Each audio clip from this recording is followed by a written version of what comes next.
चलिए, तो यहां पर हम लोग आर्मेचर रिएक्शन शुरू करते हैं सिंक्रोनस मशीन में। अब मैंने आपको शुरुआत में कहते हुए बोला था कि मैं सिंक्रोनस जनरेटर के क्वेश्चंस कराऊंगा, पैरेलली वो सिंक्रोनस मोटर पे भी लागू होंगे। अब आप मुझे बताओ, क्या केडीकेपी के न्यूमेरिकल्स आप सिंक्रोनस मोटर के लिए नहीं कर पाओगे? यार एक बात बताओ, फेज दिया होगा, स्लॉट्स दिए होंगे, भले सिंक्रोनस जनरेटर की जगह मोटर लिख देगा तो क्या फर्क पड़ता है भाई? बस, क्या फर्क पड़ता है? कोई फर्क नहीं पड़ता है, पहली बात। दूसरी बात, अब मैं यहां पर आपको आज करा रहा हूं आर्मेचर रिएक्शन टॉपिक, ठीक है? Armature reaction of synchronous generation, synchronous generator, ठीक है? Armature reaction of synchronous generator. और मैं पहले आपको सिंक्रोनस जनरेटर के लिए समझाऊंगा और इसे लिंक कर दूंगा फिर मैं किससे? सिंक्रोनस मोटर से। तो आप भी पहले सिंक्रोनस जनरेटर सीखिए, अच्छे से सीखिए, फिर उसे बहुत प्यारी तरीके से हम लोग क्या कर देंगे? रिलेट कर देंगे सिंक्रोनस मोटर से। क्लियर है इतना पॉइंट? तो देखिए, आर्मेचर रिएक्शन की मैं बात करूं तो आर्मेचर रिएक्शन कहां से उत्पन्न होता है? जब कभी, मैं थोड़ा सा इसको लेकर रिवाइज करा देता हूं, आप लोगों को भूल गए होंगे, मुझे श्योर हूं मैं इस बात को लेके, कि मान लीजिए ये मेरा सिंक्रोनस जनरेटर है, ठीक है? और ये मेरा यहाँ पे, मैंने यहाँ पे इसे क्या करें, सप्लाई देते हैं जनरेटर को,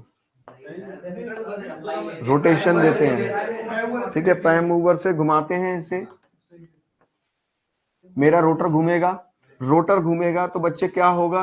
रोटर पे आपको मालूम है एन और एस पोल बन जाते हैं, इसका फ्लक्स मेरा आर्मेचर वाइंडिंग को लिंक करेगा, ठीक है? इसका फ्लक्स आर्मेचर वाइंडिंग को लिंक करेगा तो इसमें क्या पैदा होगा? ईएमएफ, और वो ईएमएफ यहाँ पे टर्मिनल वोल्टेज के रूप में हमें यहाँ पर मिल जाएगा और बाहर हमें यहाँ से करंट जाता हुआ दिखाई दे जाएगा। हाँ या ना? अब बहुत हर चीज ध्यान से सुनना बेटा, आर्मेचर करंट कहां फ्लो करता है? आर्मेचर वाइंडिंग में फ्लो करेगा, ठीक है? तो यहां पर ये जो मैं बातें सब बता रहा हूं ना, ये कोई आपको केवल बस बताने के लिए नहीं, अभी इनका यूज होने वाला है बहुत बेहतरीन तरीके से। आइए, मेरा आर्मेचर करंट है और बहुत प्यारी तरीके से आपको क्लियर होना चाहिए कि ये आर्मेचर करंट बह कहां रहा है। ये बह रहा है बेटा आपकी इस आर्मेचर वाइंडिंग में, और आर्मेचर वाइंडिंग से ही वो कहां निकल जाएगा?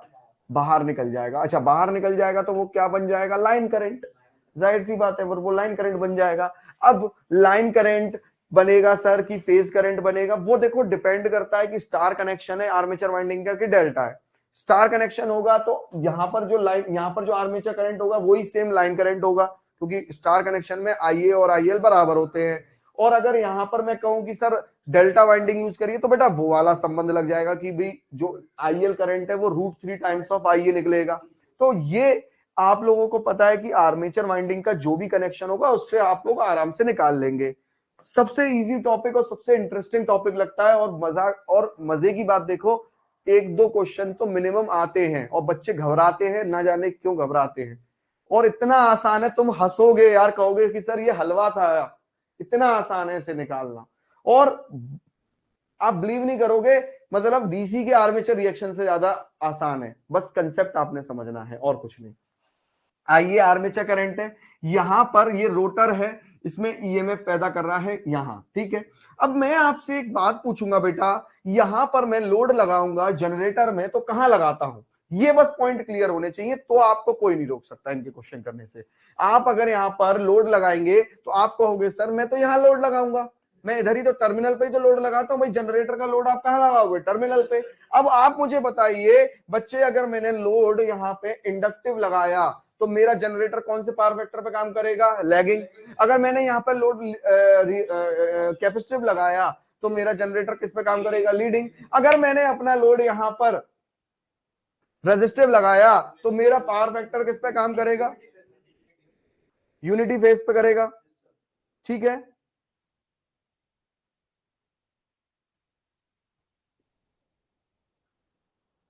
यूनिटी फेज पर करेगा, ठीक है? तो armature reaction of synchronous generator में पहले आपको ये जनरेटर का स्ट्रक्चर क्लियर होना चाहिए। इसका मतलब एक चीज तय है कि अगर मान लो मैंने यहां पे लगाया इंडक्टिव लोड, चलो मैं आपसे पूछता हूं, तो मुझे बताओ इस वोल्टेज और करंट के बीच में क्या संबंध होगा? पहले ये पॉइंट क्लियर होने चाहिए तो आपको आर्मेचर रिएक्शन अच्छे से क्लियर होगा।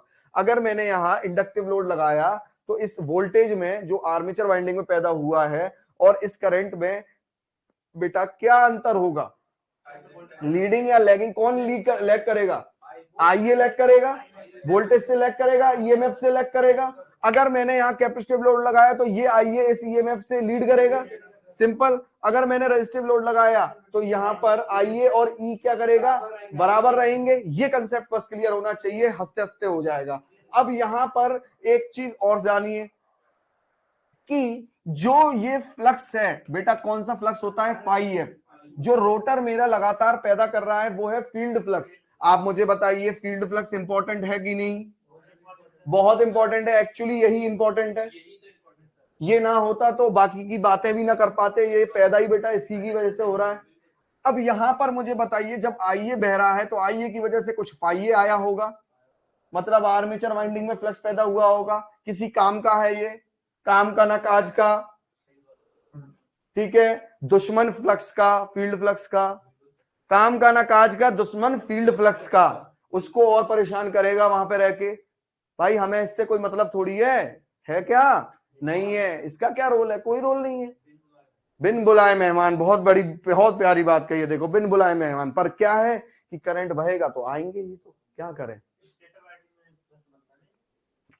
स्टेटर वाइंडिंग से बेहतर कहिए आर्मेचर वाइंडिंग, क्योंकि आर्मेचर वाइंडिंग में जो आर्मेचर करंट है वही इसको पैदा कर रहा है। तो मुझे एक चीज बताइए, आइए बेटा क्या पैदा कर रहा है, अच्छा। अब एक बात बताओ, यहां पे फील्ड में मैं जो करंट दे रहा हूँ, आपको याद होगा डीसी एक्साइटेशन चिल्ला रहा था मैं इतने दिन से, डीसी एक्साइटेशन। तो बेटा वहां पे कोई आईएफ करंट जा रहा होगा, उस आईएफ करंट की वजह से नॉर्थ साउथ बन रहा होगा और यहाँ पे फाइव फील्ड पैदा हो रहा होगा, ठीक है। तो कुल मिला के एक बात और समझ में आ गई यार, यहाँ तो बात करते करते कि भैया आईएफ जो पैदा करता है वो फाइव है और आईए जो पैदा करता है वो फाइए है। हालांकि हमारे काम का ये बिल्कुल नहीं है, ये होता है मेन फील्ड फ्लक्स, ये होता है मेन फील्ड फ्लक्स। हमारा जो मेन फील्ड फ्लक्स है वो हमारा फाई एफ है बेटा, ठीक है। फाई एफ हमारा मेन फील्ड फ्लक्स है और इसी की जरूरत हमें सबसे ज्यादा है। अब आते हैं ट्रांसफॉर्मर के ईएमएफ वाले प्रिंसिपल पे। यहां ईएमएफ पैदा होता है ना, EMF produced is given by, हर एक एक शब्द को बहुत ध्यान से सुनना है, क्योंकि अगर वो शब्द आपसे मैच नहीं करे तो फिर आप स्लिप हो जाएंगे कॉन्सेप्ट से। ईएमएफ की बात कर रहा हूं जो यहां पैदा हुआ है। मुझे बताइए क्या वो ईएमएफ ये नहीं है,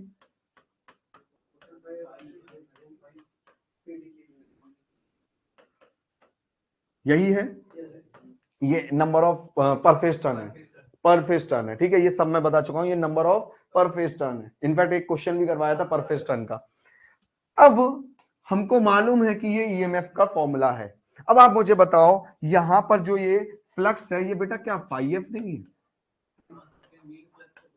भाई मेन फ्लक्स ही तो है, मेन फ्लक्स ही तो है। अब आप मुझे को बताओ ये फाई एफ जब ईएमएफ को, जब ये फाई एफ हमारा लिंक करेगा आर्मेचर वाइंडिंग को तो ईएमएफ पैदा करेगा। ट्रांसफॉर्मर के प्रिंसिपल में हमने एक नोट लिखा था जिसमें हमने ये जाना था कि ये जो फ्लक्स है जब ये ईएमएफ पैदा करता है तो 90 डिग्री लैग करता है। ऐसा मैं नहीं कह रहा, मैंने ट्रांसफॉर्मर में बकायदा आपको बताया था कि EMF lags phi M by 90 degree. कितने तो फेजर बना दिए ना जाने। इस बात से जो बंदा ये कह रहा है कि मैं इस बात को नहीं मानता, यहां सर कहां से आई है, प्लीज प्लीज मुझे बता दो, क्योंकि अगर आप इस बात को नकारेंगे तो फिर आगे नहीं जा पाएंगे। आप याद करिए ट्रांसफॉर्मर में मैंने यही बात सबसे पहले लिखवाई थी जब डेरिवेशन कराया था कि जो पैदा होने वाला ईएमएफ है 90 डिग्री लैग करता है। अगर इस बात से आप इत्तेफाक रखते हैं कि सर हाँ आप ये जो बात बोल रहे हैं ये मैं जानता हूं, तभी हम लोग आगे चलेंगे।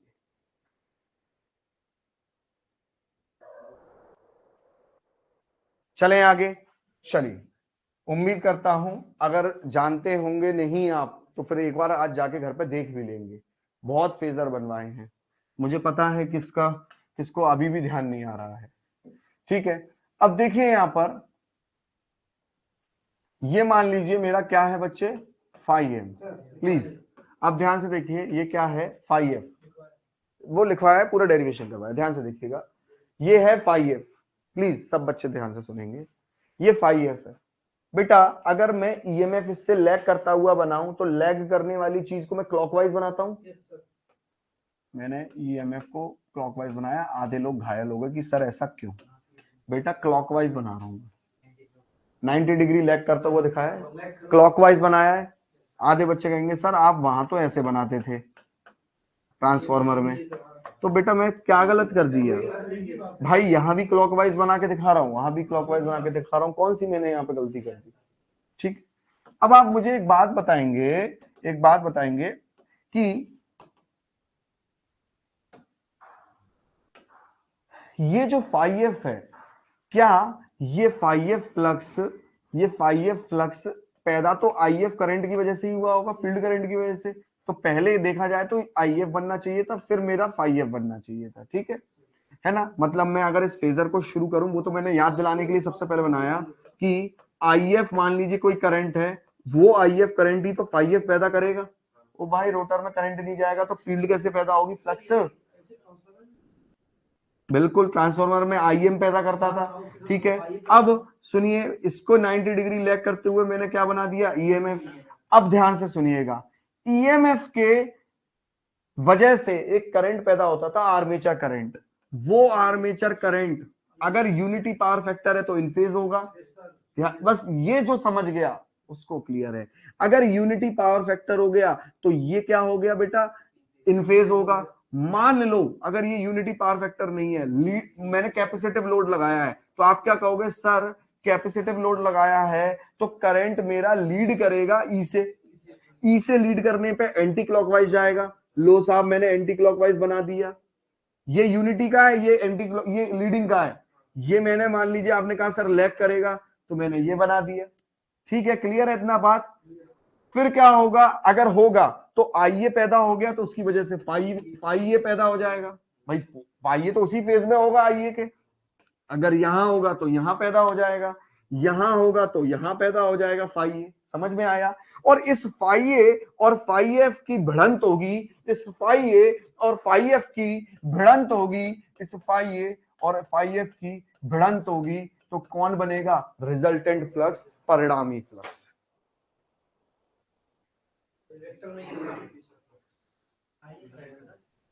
परिणामी फ्लक्स भाई, इन दोनों फ्लक्स की तो भिड़ंत होती थी। आर्मेचर रिएक्शन में होता क्या था, अगर मैं बात करूं, ये अगर आपकी मैं बात करूं आर्मेचर रिएक्शन में, क्या ये आर्मेचर का फ्लक्स इस मेन फील्ड फ्लक्स की शक्ल बिगाड़ने में लगा रहेगा, बार बार इसको कम करने में लगा रहेगा, ज्यादा करने में लगा रहेगा। यही तो देखने वाली बात है। देखो भिड़ंत का मतलब होता है कि इनका भिड़ना, अब भिड़ने से फायदा होगा कि नुकसान होगा वो देखने की बात है, पर भिड़ेंगे तो सही। अब दो है भाई, एक म्यान में अब दो तलवारें आ चुकी हैं, तो भिड़ेंगे तो भिड़ेंगे। अब देखते हैं कि भाई आमना सामना तो हो गया अब इनका, भाई पहले घर में केवल सास थी, अब बहू भी आ गई, तो आमना सामना होगा। अब आमने सामने से फायदा होगा कि नुकसान होगा वो देखने की बात है। यहां पहले से थी मेन, ये मां समझ लो, इसी की वजह से सब थे, पर साहब बहू आ गई, अब ये दोनों आमने सामने आएंगे तो ये समझ लीजिए भिड़ंत होनी है। अब भिड़ंत में कभी फायदा भी होगा कभी नुकसान भी। अब वो देखने की बात है कब क्या होगा, सब लोग अपना अपना याद करने लग गए हैं। अब यहां पर देखिए कि ये पॉइंट समझ में आ गया आपको, ठीक है। बस आपने यही बात करनी है, मेरे को तो अभी यहीं तक बताना है कि जो हमारा ईएमएफ है वो लैग करेगा फ्लक्स से, ठीक है। इतना फेजर अगर आपको क्लियर है तो बात खत्म। और फिर जो हमारा फाइव एफ होगा, फाइव ए होगा, वो बेटा वो दोनों मिलके बनाएंगे रिजल्टेंट फ्लक्स। किसी को कोई तकलीफ, किसी को कोई दर्द, किसी को कोई समस्या, किसी को कोई प्रॉब्लम, बेटा एसी की क्वांटिटी है, फेजर वेक्टर क्वांटिटी रहती है, ठीक है। इतना पॉइंट क्लियर है। चलो अब इसके अंदर हम लोग करते हैं बेटा केसेस, अलग अलग केसेस होते हैं। जैसे मैंने आपसे बोला कि आपने कहा ना कि सर वो बताना जरा, क्या कहते हैं, अगर यूनिटी पावर फैक्टर होगा तो क्या होगा, है ना। आपने कहा ना कि सर यूनिटी पावर फैक्टर होगा तो क्या होगा, और सर क्या कहते हैं, कैपेसिटिव होगा तो सर वो क्या होगा, आप बोल रहे हो ना इस चीज को। तो यही केसेस आपसे पेपर में पूछे जाते हैं कि ये वाला होगा तो वो क्या होगा, वो वाला होगा तो क्या होगा। यही चीजें बस बातें हमने कर दी है। सुन रहा है ना तो? हाँ, I case one.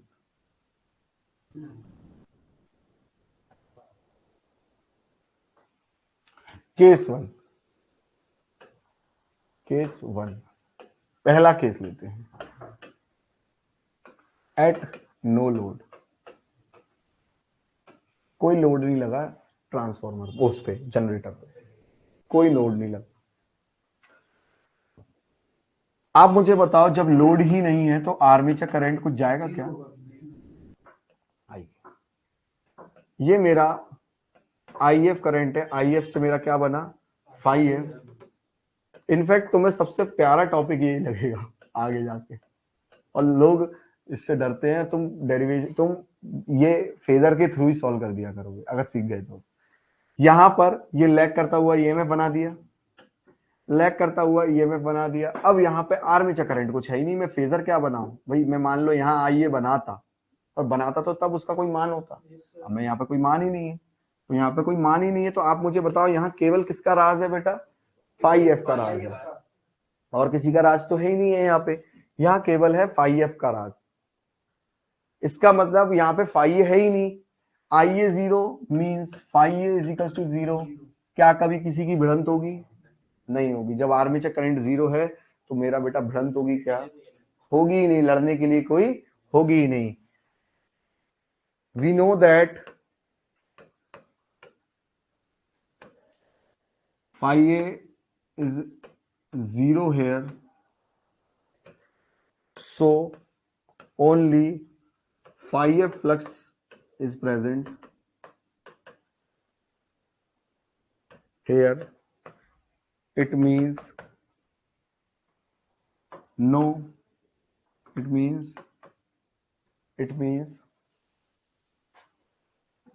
no armature reaction here, no armature reaction here. यहां पर कोई आर्मेचर रिएक्शन नहीं होगा, कोई आर्मेचर रिएक्शन नहीं होने वाला है यहाँ पे। किसी को कोई प्रॉब्लम हुई क्या इस बात को लेके? बताइए। हजम हो गई बेटा ये बात? ईमानदारी से हजम हो गई? हो तो गया बेटा, फ्लक्स पैदा कर तो दिया, और उसके बाद क्या रोल कर। रुका हुआ है नो लोड पे, तो इसका कोई रोल नहीं है, उससे सिर्फ कोई रुका हुआ क्यों है बेटा? मैं समझ गया, रुक जाइए, आपस में कोई डिस्कशन, मैं समझ रहा हूँ कि आप कहाँ कंफ्यूज। बेटा एक चीज मैं बोलूं, अंदर का रोटर तो घुमाने के लिए पानी से डाल के या किसी से भी घुमा दिया, रोटर घूम गया बेटा, रोटर घूम गया, ईएमएफ पैदा हो गया। बस यहाँ पे कोई बल्ब वगैरह नहीं लगाया या कोई आपने लोड नहीं लगाया, तो आईए जीरो है। ठीक है, अब आगे चलते हैं। दूसरा case, case number two. Case number two है बेटा unity power factor load, unity PF load. बेटा यूनिटी पावर फैक्टर लोड कौन सा होता है? रेजिस्टिव ही होता है, पर मैं यहां पर लिखूंगा नहीं, क्योंकि आपको पेपर में ऐसे ही बोल के आता है कि लोड यूनिटी पावर फैक्टर है। ठीक है, बट स्टिल दुनिया का बच्चा, हर एक बच्चा जानता है कि ये पॉसिबल तभी है जब आपने रेजिस्टिव लोड लगाया है। कोई दूसरी पॉसिबिलिटी मुझे तो नजर यहां पर नहीं आती है। अब देखिए ध्यान से, ये आईएफ, ये मान लीजिए क्या है, ये मान लीजिए आपका आईएफ है, और इसकी वजह से पैदा हुआ बेटा फाई एफ। और अच्छा, कुछ बच्चे ये भी सोच रहे होंगे कि ये फाई एफ सर बार बार बड़ा क्यों बना रहे हैं? बेटा फ्लक्स जो होता है वो NI/S होता है, MMF/S होता है। तो आप नंबर ऑफ टर्न्स बढ़ा दोगे तो करंट से ज्यादा ही फ्लक्स बनेगा ना भाई। आप मान लो करंट 2 एम्पियर दिए पर नंबर ऑफ टर्न्स 10 हैं, तो फ्लक्स तो 20 वेबर बना ना। तो उस हिसाब से आपका सीधा सीधा बेटा रोल है कि ये तो कम ज्यादा फ्लक्स को हम कर सकते हैं नंबर ऑफ टर्न्स और करंट के हिसाब से, तो वो बहुत बड़ी बात नहीं है। मैं मानता हूं करंट जो भी होगा भाई, नंबर ऑफ टर्न्स कुछ तो रखोगे, मल्टीप्लाई करके ज्यादा ही फ्लक्स बनाया होगा, कुछ ना कुछ तो होगा। ईएमएफ आ गया बेटा आपका ये। ठीक है, अब बच्चे लोड तो है, पर कैसा लोड है?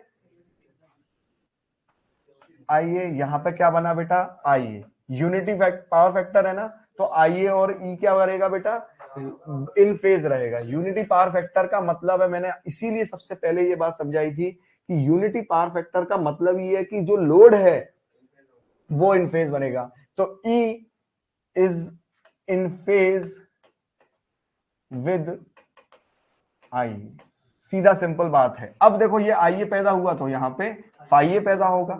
अब देखिए फाई ए और फाई एफ दोनों हैं यहाँ पे।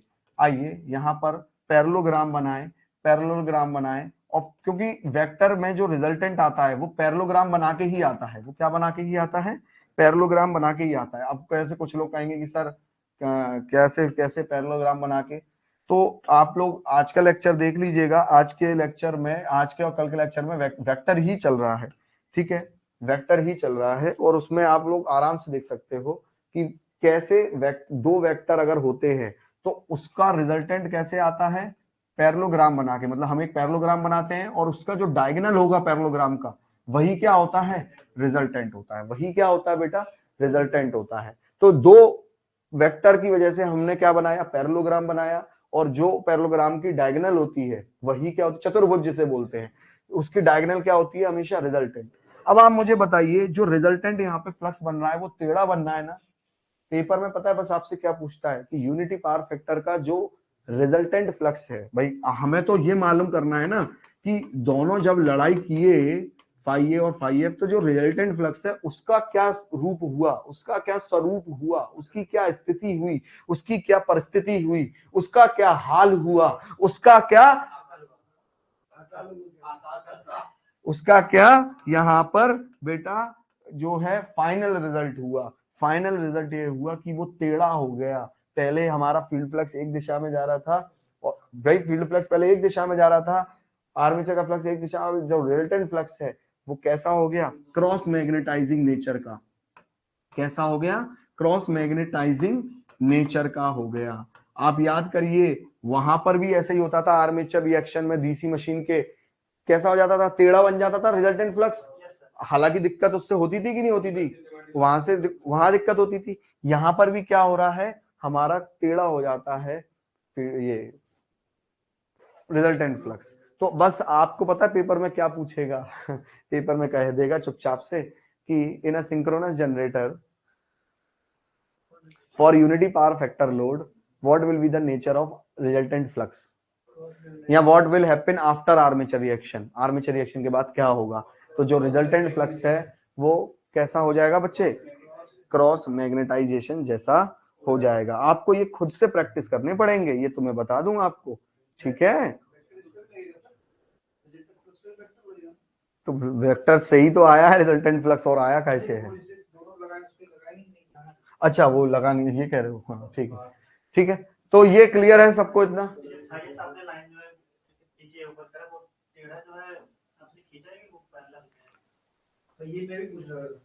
पैरेललोग्राम बेटा वो होता है, एक्चुअली पैरेललोग्राम को अगर आप देखेंगे तो दो पैरेलल लाइंस को पैरेललोग्राम कहते हैं। अगर आपको नहीं मानो, इस तरीके से ये होता है पैरेललोग्राम। क्वाड्रिलेटरल होता है चतुर्भुज, एक्चुअली इसे चतुर्भुज नहीं कहते, मुझे याद नहीं आ रहा, समानांतर चतुर्भुज शायद कहते हैं।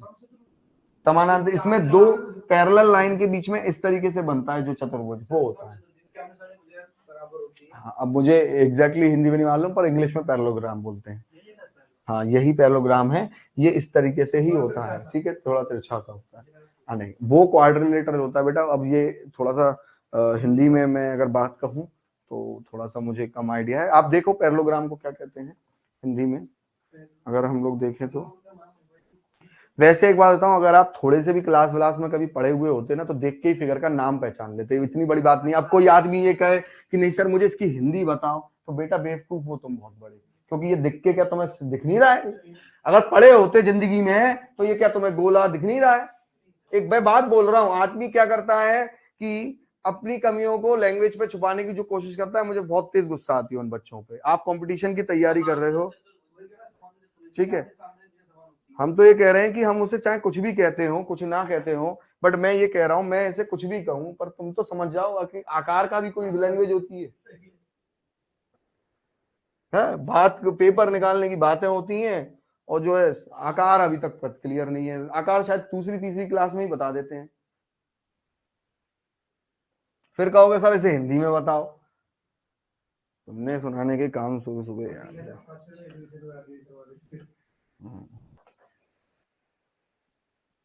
ये उनके साथ ही नहीं है सब, यहाँ सब दूध के दुल्हे कोई नहीं बैठा है, 2-3 निकल जाएंगे आराम से। चलिए केस 3 बेटा, यूनिटी। अब देखिए अभी हम लोगों ने यूनिटी पीएफ लोड किया था, ठीक है, यूनिटी पीएफ लोड किया था अभी हमने। अब हम लोग क्या करेंगे यहाँ पे,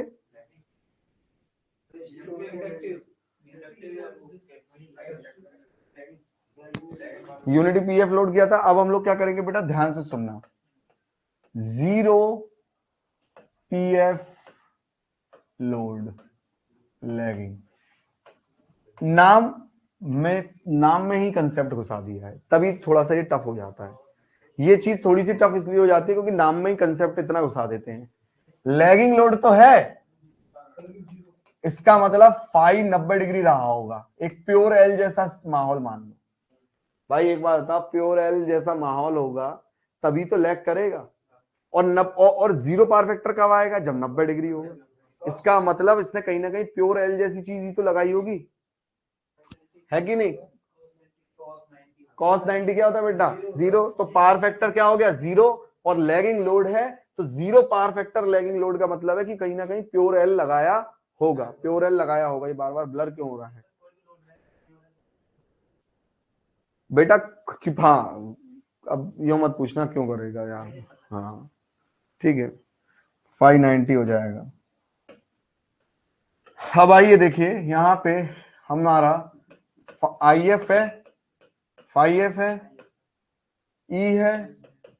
अब देखिए ई हमारा 0 पावर फैक्टर है, तो आप मुझे बताइए आइए मेरा लैग करेगा 90 डिग्री ई से, तो आइए लैग्स ई बाय 90 डिग्री। भाई 90 डिग्री लैग करेगा तो लो मैंने यहाँ पर 90 डिग्री लैग बना दिया। लैग मतलब क्लॉकवाइज, ठीक है। आइए और आइए ही मेरा फाइव पैदा करेगा। एक चीज दिमाग में रखिएगा, यहाँ पे फाइव इधर और ये यहाँ पे इधर, ऐसे समझ लो कि सास का मुंह इधर हो गया है और वहां पे बहू का मुंह उधर हो गया है, आमने सामने हो गए, अपोज हो गए। तो इसका मतलब टकरार हो चुकी है, कर्री बहस हो चुकी है, मुक्का गला हो चुका है, ठीक है। तो यहाँ पर फाइव और फाइव एक दूसरे को, बेटा फाइव का वैल्यू ज्यादा रहेगा, याद रखना बेटा, फाइव ही जन्मदाता है, इससे बड़ा कोई नहीं फ्लक्स है। तो आप मुझे बताओ ज्यादा में से कम माइनस करूंगा ना, है ना। तो ये बेटा क्या बन के आ जाएगा, आप मुझे बताओ। देखो ये कुछ इस तरीके से, देखो जो रिजल्टेंट फ्लक्स यहाँ पर बनेगा, जो रिजल्टेंट फ्लक्स यहाँ पर बनेगा, बड़े ध्यान से देखना, फाइव एफ इधर फाइव ए इधर, जो रिजल्टेंट फ्लक्स यहाँ पे बनेगा वो फाइव आर बनेगा ना, एक छोटी सी वैल्यू। भाई इस बड़े में से इस ये छोटा माइनस किया जाएगा तो छोटा सा फाइव आर बनेगा ना। तो रिजल्टेंट फ्लक्स मेरा क्या बना बेटा, फाइव आर।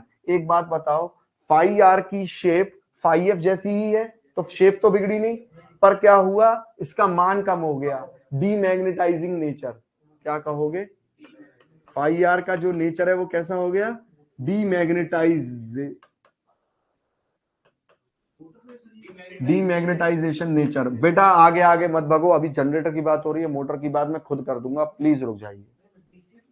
डीसी में दो मोटर के दौरान दोनों चीजें एक साथ होती थी, क्रॉस मैग्नेटाइजेशन और डीमैग्नेटाइजेशन दोनों एक साथ होता था। यहाँ पे क्वेश्चन ऐसे ही तो पूछेगा कि बताओ इस वाले केस में क्या है, बताओ उस वाले केस में क्या है। डीसी में तो दोनों ही ये चीज एक साथ होती थी, ठीक है। इतना पॉइंट यहाँ पर क्लियर है। भाई साहब लिखेगा, मैं वही पूछ रहा हूँ, वही बार बार बोल रहा हूँ, ये पॉइंट क्लियर है यहाँ पे, ठीक है। चलो आइए देखिए ध्यान से यहाँ पे। अब ये हमारा क्या हो गया बच्चे, 0 पावर फैक्टर लोड। क्या हो गया, 0 पावर फैक्टर लोड, फाइव हो गया यहाँ पे 90 डिग्री, और प्योर एल के जैसा ये काम कर रहा है, ठीक है। तो जो बात मैंने यहाँ पर लिखी थी वो मैं मिटा देता हूँ। किसी को कोई तकलीफ हो गई क्या, ठीक है, किसी को कोई दर्द। आइए देखिए बात करते हैं दूसरे केस की। अब आप मुझे बताइए, केस लिया जाए दूसरा, एक और केस लिया जाए। एक चीज मैं आपको बता देता हूं कि आप इसे रट नहीं पाएंगे, लिख के ले लो मुझसे, जहां बोलोगे वहां लिख के ले लो, कि आप इसे याद नहीं कर पाएंगे, केसेस इतने हैं ना आपको। ये डायग्राम से अब मुझे बताइए कोई टफ था क्या, नहीं था। केस 4, ZPF लोड पर लीडिंग। इसका मतलब देखो जीरो पावर फैक्टर, इसका मतलब फाई मेरा 90 तो है, पर लोड कौन सा है बेटा, लीडिंग। या कह लीजिए प्योर कैपेसिटिव लोड है बेटा, प्योर ही तो होगा तभी तो फाई 90 होगा। प्योर कैपेसिटिव लोड है, प्योर सी लोड है। इसका मतलब एक बात बताओ, यहां पर प्योर कैपेसिटिव लोड है तो आइए जो आर्मेचर करंट है वो क्या करेगा, वो ई से लीड करेगा। तो आइए लीड ई बाय 90 डिग्री। अगर आपको भूल गए हो मैं याद फिर से दिला देता हूं, अगर आप भूल गए हो कि ये देखिए बेटा, ये जो लोड है वो यहां लगता है, तो जो भी हमारा लीड लैग होगा उस आईए का होगा इस वोल्टेज के रिस्पेक्ट में, और उसका वोल्टेज क्या है, ईएमएफ। समझ में आया, उसका वोल्टेज क्या है, ईएमएफ। आपने यहाँ पे इंडक्टर लगाया तो इस वोल्टेज से यही तो लैग करेगा, आपने यहाँ कैपेसिटिव लगाया तो इस ईएमएफ से ये आर्मेचर करंट ही तो लीड करेगा। इसीलिए आपको इन दोनों के ऑपरेशन समझने हैं बस खाली। ठीक है, आइए बात को क्लियर करते हैं। तो यहां पे देखिए आइए लीड ई बाय 90 डिग्री। अच्छा 90 डिग्री क्यों, क्योंकि जीरो पावर फैक्टर है। अब यहां पर हम लोग डायग्राम बनाते हैं। चलिए, ये हमारा क्या है बेटा, आई एफ है, इसकी वजह से पैदा हुआ फाई एफ और 90 डिग्री लैग करता हुआ ईएमएफ। अब ई से मेरा आई ए क्या करता है, लीड। अब लीड कर रहा है, बहुत प्यारी बात कही, लीड कर रहा है एंटी क्लॉकवाइज। तो अब क्या है, 90 डिग्री लीड कर रहा है ना, आई ए भी यही बनेगा, अब फाई ए भी यही बनेगा। अब सुनो, दोनों एक साथ हो गई ना, बहुत प्यारी बात कही। अब ये कहेंगे चलो भाई दोस्ती हो गई दोनों की। मैग्नेटाइजिंग नेचर क्या है बेटा, मैग्नेटाइजिंग नेचर। फाई आर का नेचर क्या है, मैग्नेटाइजिंग। बढ़ोतरी हो गई ना नेचर की, है ना, मैग्नेटाइजिंग नेचर। अच्छा एक बात बताओ बेटा, अगर आप खुद सोचो, आपसे एक इंच और एक्स्ट्रा बढ़ा दे, कह दे कि अगर हमारे सिंक्रोनस जनरेटर में zero power factor lagging load है तो ईएमएफ कैसा हो जाएगा, कम या ज्यादा। बेटा ईएमएफ रिजल्टेंट फ्लक्स के, भाई लास्ट में तो रिजल्टेंट फ्लक्स के परिणामी फ्लक्स के हिसाब से ईएमएफ बहेगा। भाई जब दोनों फ्लक्स की वजह से, पहले तो केवल फील्ड फ्लक्स था, पर अब फाई एफ और फाई ए की वजह से तो परिणामी फ्लक्स की वजह से ईएमएफ पैदा हुआ करेगा। यहाँ पे ये डीमैग्नेटाइजिंग नेचर का हो गया, मतलब कम हो गया, तो ईएमएफ भी मेरा क्या हो जाएगा, कम। और यहाँ पर फाई आर मेरा मैग्नेटाइजिंग मतलब बढ़ गया, और ज्यादा मैग्नेटाइजिंग हो गया, तो मेरा ईएमएफ भी। पर मैं इतना श्योर कह सकता हूं, आप इसे रट नहीं सकते भाई साहब, लेके लो, रट नहीं सकते हो भाई साहब इस चीज को।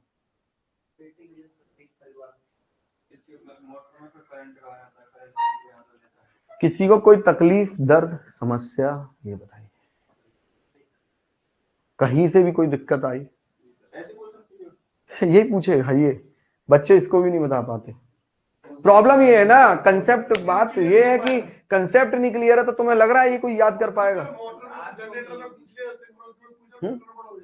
चलिए आप मुझे बताओ, जो मुद्दे की बात हमें यहाँ पे समझनी है, यहाँ अगर ये कंसेप्ट क्लियर नहीं हुआ तो तुम याद कर सकते हो, नहीं कर सकते, तुम याद कर ही नहीं सकते इस चीज को। मुझसे जहां बोलो वहां लिखवा लो बेटा, क्योंकि पेपर के टाइम पर आपका दिमाग वैसी बनाया हुआ सा होता है, वैसी खराब होता है, वैसी तुम्हें टेंशन के मारे जो आ रहे होते हैं ओम्स लॉ भी ऊपर नीचे होने लगता है। ठीक है, तो ये तो फिर भी बेटा वो है, तो तुम जो चीजें ओम्स लॉ आ रही हैं वो तो तुम भूल जाओगे। और ये क्या है, कौन सा केस था बेटा, ये 5 बनेगा। ठीक है, अभी हम लोगों ने बेटा zero power factor lagging load किया था, अब हम लोग zero power factor lagging load नहीं करेंगे, बस लैगिंग पावर फैक्टर लोड करेंगे। मतलब किसी फाई एंगल से वो लैग कर रहा होगा। पहले तो क्या है, 90 डिग्री था, जीरो पावर फैक्टर था, तो यहां पर बेटा हम लोग क्या लिखना चाहेंगे, आई ए लैग्स ई बाय फाई। ठीक है, अब देखते हैं, बनाते हैं। देखिए यहां आई एफ है, फाई एफ है, ई है, ठीक है। अब इससे मेरा आई ए लैग कर रहा है, लैग कर रहा है बेटा, क्लॉकवाइज में ही बनाऊंगा। देखो आधे लोग घायल होंगे, क्या बोलूं, क्लॉकवाइज में तो बनाऊंगा, है ना। और यहाँ पर फाई ए हो गया, ठीक है। अब ये फाई एफ इधर है, फाई ए इधर है। आइए बेटा इसको आपने सॉल्व कैसे करना है, पैरेललोग्राम बनाना है। पैरेललोग्राम बनाना, ठीक है। ये पैरेललोग्राम बना और ये मेरा रिजल्टेंट फ्लक्स बना, ठीक है। अब आप मुझे बताओ जो फाई आर है, एक तो फाई एफ से बढ़ा हुआ सही है और टेढ़ा भी है, मतलब इसे हम लोग बोलेंगे partially cross magnetizing. Cross magnetizing तो है ही बेटा, है कि नहीं?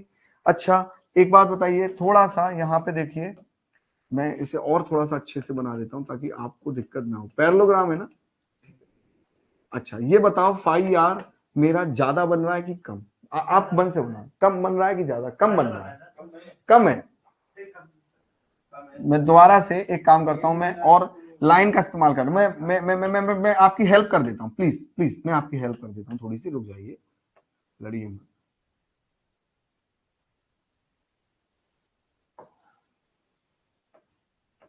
बताइए बताइए भैया, ये मेरा फाई आर है, कम है बेटा, फाई आर कम है, तो यहां पर आपका लास्ट में रिजल्ट क्या आया फाई आर का? देखना, पार्शियली, पार्शियली का मतलब होता है कुछ थोड़ा सा cross magnetizing, partially cross magnetizing and आंशिक, और पार्शियली डीमैग्नेटाइजिंग। ये आपको ऑप्शन में मिल जाएगा आंसर। पार्शियली डीमैग्नेटाइजिंग भी है और पार्शियली क्रॉस मैग्नेटाइजिंग भी है, मतलब टेढ़ा भी हुआ है, थोड़ा सा कम भी हुआ है, थोड़ा सा टेढ़ा भी हुआ है। समझ में आया? ये जो आपने हल्का सा तिरछा किया है, ये और भी ले सकते हैं, उसको नहीं ले सकते बेटा? पैरेललोग्राम, देखो मैं बार बार इस चीज को कह रहा हूँ, इन सवालों का कोई मतलब नहीं है, ऐसे तो तर्क को तर्क खूब निकल आएंगे कि लाइन को मैं सर ऐसा वैसा, बार बार मैं बोल रहा हूँ पैरेललोग्राम। नहीं तो वो तो उसमें ऊपर नीचे कुछ नहीं, वो तो कितना लैग है, वो तो यहाँ पर 5 डिग्री से लैग कर रहा है, मैं यहाँ 5 बनाना भूल गया, 5 डिग्री से लैग कर रहा है, वो तो उस पर डिपेंड करता है। अब मान लो ये और टेढ़ा हो गया तो पैरेललोग्राम और छोटा नहीं बन जाए? अब ध्यान से देखिए, ये देखिए केस 6 तैयार है, जीरो पावर फैक्टर नहीं, sorry leading power factor, leading power factor, leading power factor load. अब आप देखिए लीडिंग पावर फैक्टर लोड की मैं बात करूं, इसका मतलब आइए क्या कर रहा होगा, लीड ई बाय 5 डिग्री, बेटा 90 नहीं होगा 5 होगा, ठीक है। अब यहां पर देखिए आई एफ ने पैदा किया फाई एफ और फाई एफ ने ईएमएफ पैदा किया। अब मुझे 90 डिग्री नहीं 5 डिग्री बेटा क्या बनाना है, लीड, लीड बनाना है तो एंटी क्लॉकवाइज बनाऊंगा। मान लो मैंने आइए ये बनाया, ठीक है, ये मेरा 5 डिग्री क्या कर रहा है, 5 डिग्री एंगल है लीड करने वाला। यहां मेरा क्या बना बेटा, phi are, sorry phi A, phi ए बना। अब आप देखिए यहाँ पे फाई ए बना ना बेटा। अब यहाँ पर देखिए आप इसमें समांतर चतुर्भुज बनाएं, देखिए ये बनेगा, ठीक है बेटा। पैरेललोग्राम बनाया है मैंने, कुछ नहीं किया, ये पॉइंट अच्छे से समझना, पैरेललोग्राम बनाया है मैंने, कुछ नहीं किया है। थोड़ा सा एक्स्ट्रा बन गया यहाँ पे, मैं दोबारा से देखो इसको ड्रॉ करता हूँ, ये देखिए,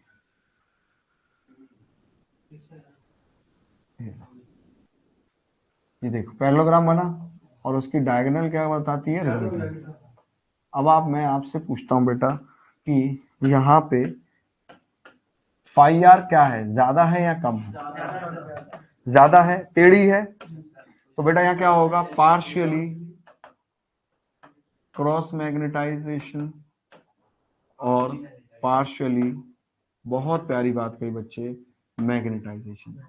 बेटा याद रखना, जब भी आपसे ईएमएफ की मात्रा के लिए पूछेगा तब आपको बस ये देखना पड़ेगा कि फाई का मान कम हुआ है कि ज्यादा, तब आपको क्रॉस और उससे मतलब नहीं है, मेरी बात समझना, मैं फिर से इस बात को रिपीट कर रहा हूं, for EMF value you have to look only phi value, ठीक है, फॉर ईएमएफ प्रोडक्शन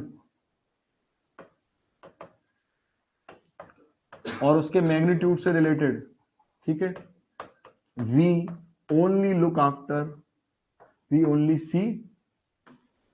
सी क्या, फाइव। हम केवल और केवल क्या देखते हैं बेटा, हम केवल और केवल फाइव देखते हैं और कुछ नहीं देखते। अब यहां पर बढ़ता हुआ है, सॉरी 5F कह दिया मैंने, यहाँ पे 5R होगा, हम 5R देखते हैं। यहाँ पे मैग्नेटाइजिंग है तो बढ़ता हुआ होगा, या डीमैग्नेटाइजिंग है घटता हुआ होगा। समझ में आया कि नहीं आया ये बताइए। लीडिंग लीडिंग नहीं नहीं, मैं ये कह रहा हूं जहां पे मैग्नेटाइजिंग है वहां पे फ्लक्स बढ़ा हुआ है रिजल्टेंट, और जहां डीमैग्नेटाइजिंग है वहां रिजल्टेंट फ्लक्स कम हो गया है। तो यहाँ पे इसकी वजह से ईएमएफ कम पैदा होगा और यहाँ इसकी वजह से ईएमएफ ज्यादा पैदा होगा। मेरी बात को थोड़ा ध्यान से सुना करिए क्या कह रहा हूं, कि अगर ईएमएफ के मान पर कमेंट करने के लिए पूछ ले तो आपको केवल मैग्नेटाइजिंग और डीमैग्नेटाइजिंग वाली चीज ही देखनी होती है, तब आप क्रॉस मैग्नेटाइजिंग नहीं देखेंगे। समझ में आया? हाँ क्या वो करा तो लिया उसको, तो उसमें तो यूनिटी पावर फैक्टर में मान, अच्छा वो देखिए वो फिर फाई एफ के अकॉर्डिंग होगा, फिर वो रिजल्टेंट फ्लक्स पे कहां डिपेंड कर रहा है, फिर जितना आप फाई एफ दोगे। देखिए बड़ा अच्छा सवाल ये किया हुआ है यहाँ पे, इन्होंने पूछा कि सर ये यूनिटी पावर फैक्टर पे पूछा इन्होंने ना, तो देखो यूनिटी पावर फैक्टर पे तो ये फाई आर हमारा कैसा है, फाई आर कैसा है, अच्छा क्रॉस मैग्नेटाइजिंग है, ठीक है। बट यहाँ पर जो मैग्नीट्यूड है वो बेटा हम लोग यहाँ पर मैग्नीट्यूड की बात करेंगे ही नहीं, क्योंकि ना वो डीमैग्नेटाइज हो रहा है ना मैग्नेटाइज हो रहा है। यहां पर ईएमएफ केवल मेरा फाई एफ के मान पर डिपेंड करेगा, किसके, फाई एफ के मान पर डिपेंड करेगा। और फाई एफ एक्चुअली मैं बोलूं यहां पर कि जो रिजल्टेंट का मान है वो लगभग सिमिलर होगा किसके, फाई एफ के सिमिलर होगा, मान रिजल्टेंट का मान फाई एफ के सिमिलर होगा। तो ये मोटा माटी फाई एफ पर ही मान के वाइज, जब मान सिमिलर है नो डाउट वो रिजल्टेंट पर डिपेंड करेगा, पर रिजल्टेंट और फाई एफ का मान यहां पर लगभग सेम है, लगभग सेम है। पैरेललोग्राम सब जगह बनाया है।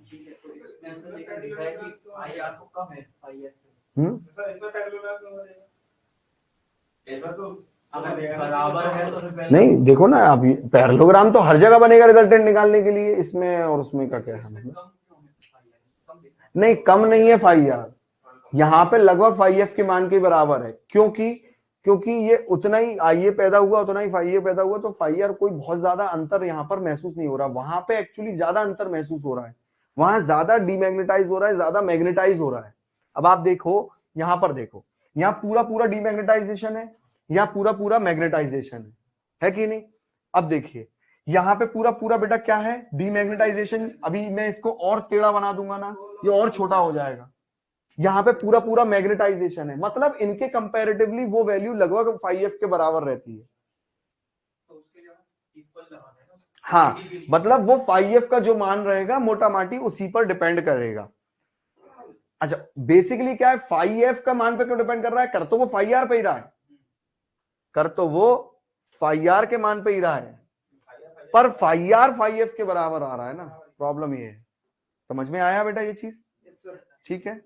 तो आप मुझे एक बात बताइए, यहां पर किसी को भी इस चीज पे शक है, संदेह है, समस्या है, एक बात मेरे को बताओगे, मेरा आर्मेचर रिएक्शन किस पर डिपेंड कर गया, एक तो मेरा आर्मेचर करंट पे और एक लोड पे। हर तरीके के लोड पे अलग कहानी, हर तरीके के आर्मेचर करंट पे, हर तरीके देखो आर्मेचर करंट पे डिपेंड कर रहा है। तो मैं यहाँ पे एक फाइनल नोट लिख दूं क्या, मैं यहाँ पे एक फाइनल नोट लिख दूं क्या,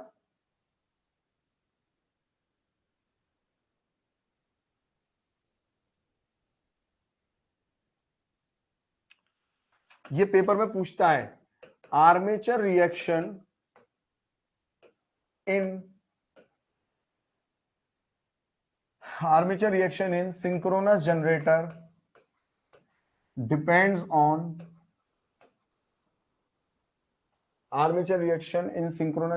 depends on two factor। देखो आर्मेचर रिएक्शन दो फैक्टर पर डिपेंड कर रहा है ना, एक तो बेटा किस पे, लोड, टाइप ऑफ लोड। आप मुझे बताओ लैगिंग है तो अलग तरीके का आर्मेचर रिएक्शन आ रहा है, लीडिंग है तो अलग, और आर्मेचर करंट, मैग्नीट्यूड, मतलब आर्मेचर करंट का मान भी अगर कम ज्यादा हो जाएगा तो पूरा क्रॉस मैग्नेटाइजिंग मैग्नेटाइजिंग सब बिगड़ जाएगा, कर जाएगा। किसी को कोई दिक्कत, क्लियर है इन दोनों बातों को। ये हमने बेटा किसके लिए किया है, सच सच बताना, ये जनरेटर के लिए किया है ना, ये जनरेटर के लिए किया है ना, भूल गए आधे बच्चे। चलिए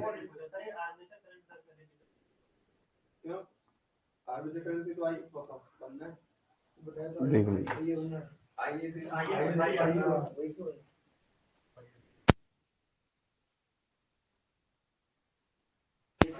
आईए से फाइए बनना है तो उस पर डिपेंड कर रहा है।